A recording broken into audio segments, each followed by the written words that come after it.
Hello YouTube and welcome to yet another Doctor Who audio review. Today I'm going to be reviewing my favourite Patrick Troughton story, The Abominable Snowmen. And of course, this story I think the story came after The Tomb of the Cybermen. I think anyway. It's an absolutely amazing story. I think some of you may know this is my favourite Troughton story. It's absolutely brilliant. I mean, the characters are like brilliant as ever.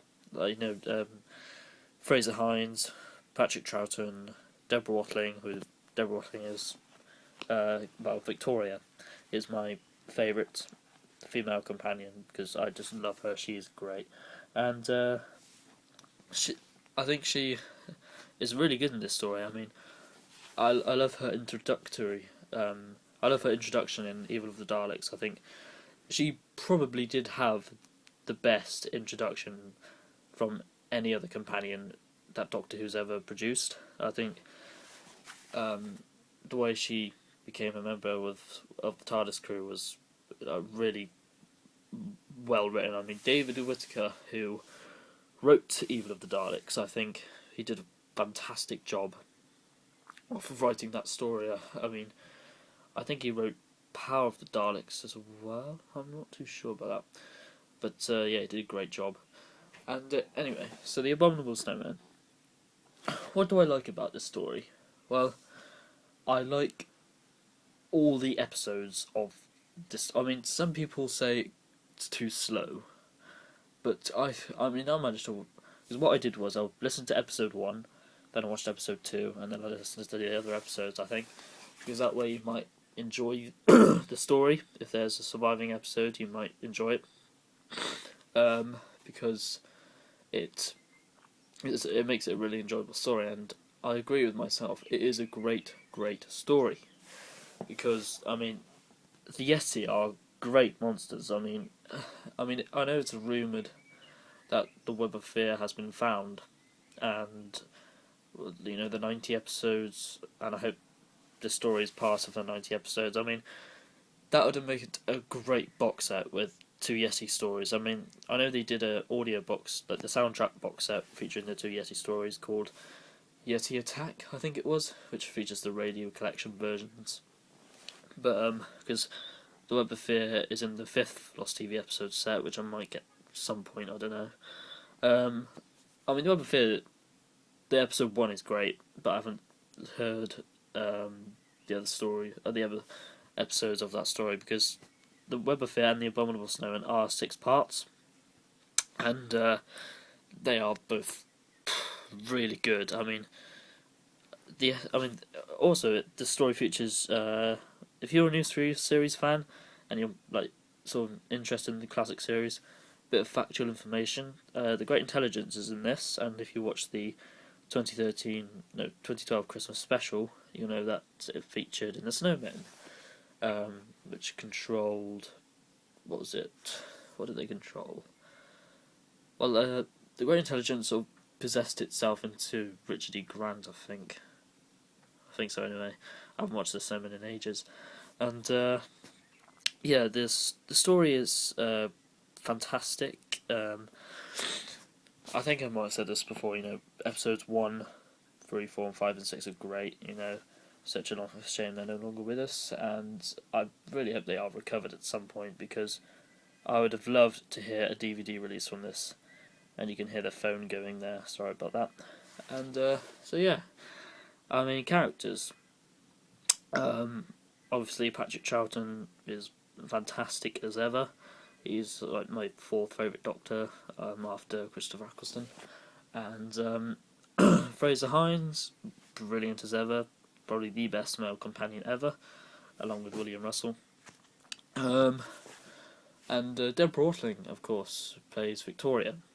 If you can see on the front cover there, yeah, you can just about see her. She is amazing as well. She's one of my favourite companions of all time.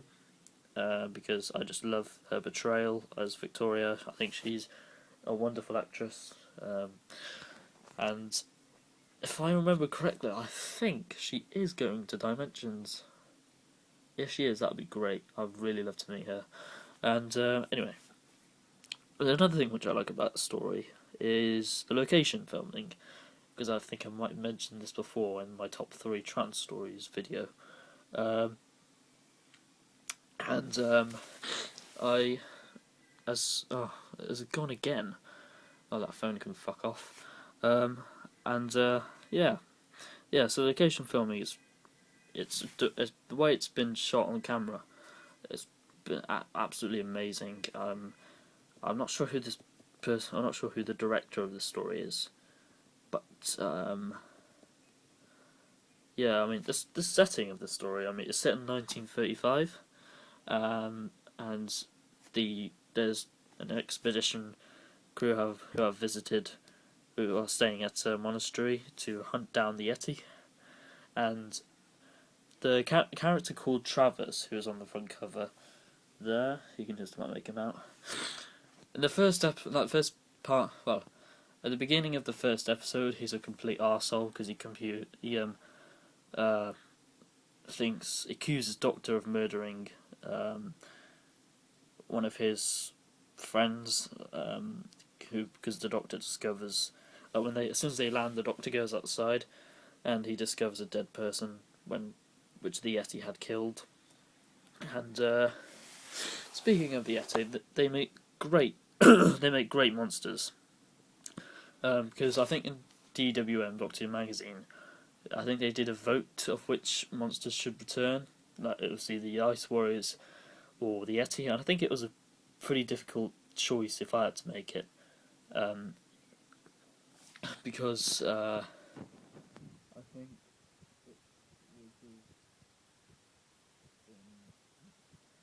if I had to make that choice for every Doctor Who fan, it would have been really difficult. I mean, I wonder what the new series would have done to the Yeti. I wonder if they would have made it shit or made it better than it was in the classic series. I don't know.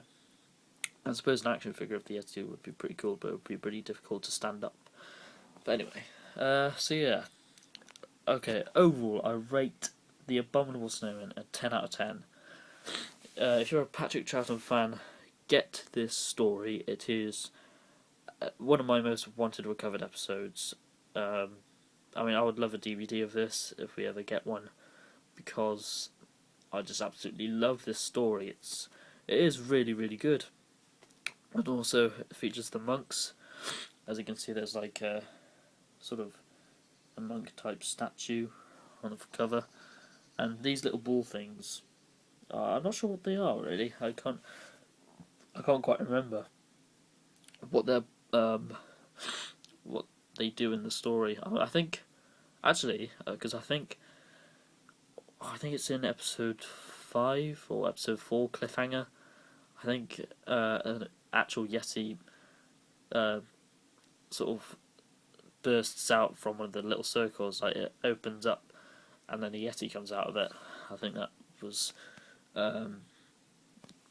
the idea, but I think it was quite cool because the Yeti, like I said, are really good monsters, and so yeah, and the Great Intelligence is good in this story, but here I think the key story for the Great Intelligence was the Web of Fear, but I haven't heard the Web of Fear, so I can't tell really. And so yeah. Okay, overall, I rate the story 10 out of 10 because it's absolutely amazing. And so let's take a look at the cover and the contents of this brilliant audio. So on the cover we've got Troughton, Fraser Hines, and Deborah Watling, and I think it's Simon Watling. I'm not sure if it's Deborah Watling's brother. I'm not too sure. Although they might just have the same name, but not even related. We've got the Paul McGann Doctor Who logo, the Abominable Snowman, the Yeti there, and the 2 spheres. We've got like a monk and the Himalayas mountains, which is a significant plot point in the story. The original television BBC soundtrack. We've got the side there. And on the back, of course, we just have the front cover and the blurb. If I can just pause it, you can just... No, if I just hold it and you can pause it. I'm not sure if it's too blurry because I'm using an iPhone. So it's a 2-disc set, and the running time is 2 hours and 20 minutes because it is a 6-part story. And you've got the first disc. I'll just get that open. And you've got the second disc, and you've got some advertisements for the first Lost TV episodes, the second, the BBC radio episodes, sound effects, and the third one, which I'm hoping to get soon because of Power of the Daleks, which I really want. So, yeah, it's a great story, highly recommended to all Doctor Who fans out there, and especially those Yeti fans. And so yeah, don't forget to watch episode 2 and buy the Lost in Time set because that set's a must as well. So yeah, thank you guys for watching my audio review. Comment, rate, and subscribe, and goodbye. And also check out my other reviews of missing stories and see what you think of them. Okay, goodbye.